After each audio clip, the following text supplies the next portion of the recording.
Bonjour, merci de cette invitation. Je suis Élie Lobel, président et cofondateur de RDS, qui est une start-up de technologie médicale basée à Strasbourg. Et donc on adresse un enjeu avec RDS qui est l'enjeu du parcours des patients après chirurgie.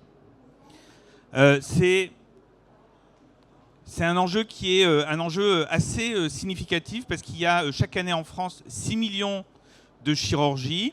La moitié de ces chirurgies sont des chirurgies relativement simples pour lesquelles le risque de complications post-opératoires est limité. En revanche, il y a la moitié de ces chirurgies donc, pour lesquelles les patients sont hospitalisés, ne peuvent pas rentrer tout de suite à la maison. Et puis il y en a 1 million à 1,5 million pour lesquels il y a des risques de complications post-opératoires pour lesquels les patients vont avoir besoin d'être surveillés. Donc on parle de chirurgie digestive, on parle de chirurgie cardiaque, de chirurgie thoracique.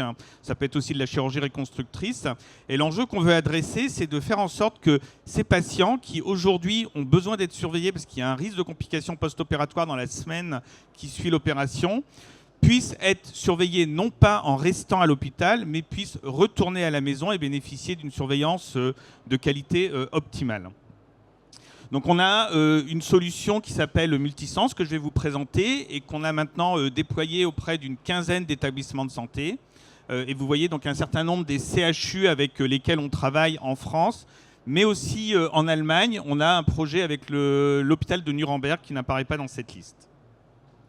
Donc la solution qu'on a développée, c'est une solution de monitoring haute performance avec un mini patch connecté donc qui ressemble à ça, qui est posé sur le dos du patient, comme vous le voyez sur la photo, et qui permet d'avoir un suivi continu haute fréquence en temps réel complètement automatique pendant une semaine de l'ensemble des paramètres cardiaques et respiratoires du patient. Donc c'est en gros un moniteur hospitalier qu'on a miniaturisé dans ce mini-patch qui embarque 5 biocapteurs donc, ultra miniaturisés. C'est un petit bijou de technologie et ça permet de surveiller les patients à haute fréquence avec une qualité hospitalière. Le patient garde ça 24 sur 24, il dort avec, il prend sa douche avec, donc c'est ultra simple pour le patient et ça permet d'avoir, pour les équipes hospitalières, une surveillance de haute qualité avec le patient qui est de retour à la maison. On a donc déjà un retour d'expérience avec le CHU d'Amiens qui a utilisé la solution sur plus d'une centaine de patients et pour lesquels il y a des retours très positifs, à la fois évidemment en capacité de surveillance, mais aussi ça rassure les patients, parce qu'un des enjeux pour un patient qui vient de se faire opérer, c'est que le retour à la maison, ça peut être anxiogène, et le fait de savoir qu'il va être surveillé, même s'il n'a pas d'informations sur les données qui sont mesurées, est extrêmement rassurant. Donc la solution aujourd'hui, on a commencé, on a le marquage CE classe 2A depuis maintenant 18 mois. On a un déploiement réussi donc, dans une quinzaine d'établissements de santé, essentiellement en France, mais on a déjà commencé en Allemagne. La solution, c'est à la fois une solution donc, avec un dispositif électronique haute performance et une plateforme de données qui est entièrement française. La solution est fabriquée en France, la plateforme de données, les données sont hébergées évidemment HDS en France, avec donc un objectif de réduire les durées de séjour en chirurgie et de favoriser donc une meilleure prise en charge et une meilleure récupération des patients. Et on est aussi référencé auprès de UniHA et du RESA. Et juste pour terminer, donc on s'intègre avec un certain nombre de partenaires au sein de l'écosystème de la région Grand Est. Et donc vous pouvez venir nous voir sur le stand 56 et il y a le stand de l'écosystème de la région Grand Est sur le stand 111. Donc on vous y attend avec impatience. Merci beaucoup. Merci Élie. Et à la seconde près, tu étais dans les 4 minutes, donc bravo. Est-ce qu'on a des questions pour Élie? Oui.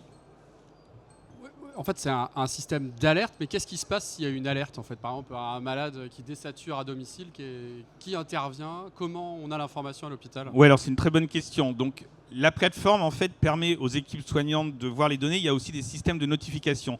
Donc ça vient s'intégrer dans un protocole de télésurveillance qui est mis en place par l'équipe du service de chirurgie. On travaille souvent avec des équipes de chirurgie qui mettent en place des protocoles de récupération améliorée après chirurgie et qui intègrent donc cet outil de télésurveillance dans leur protocole de récupération améliorée après chirurgie.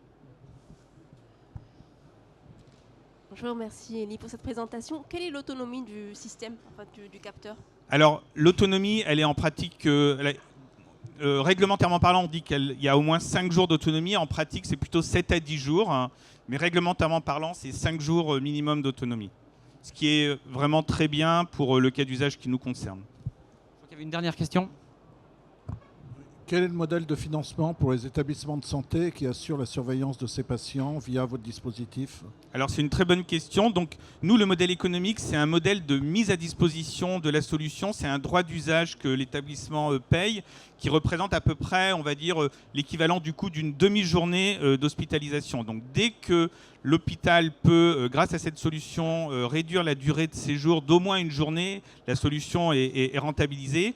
Aujourd'hui, on n'est pas inscrit dans un dispositif de remboursement. Donc on a le marquage CE classe 2A. On n'est pas inscrit dans un dispositif de remboursement, mais c'est évidemment un des enjeux pour nous dans le futur. Et on a une grosse étude médico-économique là, qui va commencer dans les prochains mois, qui va nous permettre d'arriver avec des données pour pouvoir monter progressivement sur un dispositif de remboursement.